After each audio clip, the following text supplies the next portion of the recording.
বদ্ধ ঘরে অদ্ভুত এক আনন্দ র্যালি করে প্রতিষ্ঠা বার্ষিকী পালন করছে কার্যক্রম নিষিদ্ধ আওয়ামী লীগ নেত্রীরা।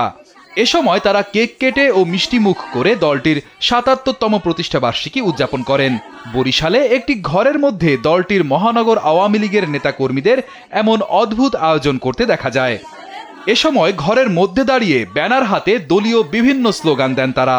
দেশজুড়ে আইন শৃঙ্খলা বাহিনীর নজরদারি এড়াতে ২৩ জুন শুরু হওয়ার কয়েক ঘন্টা আগেই প্রতিষ্ঠা বার্ষিকী পালন করলেন দলটির এসব নেতাকর্মীরা।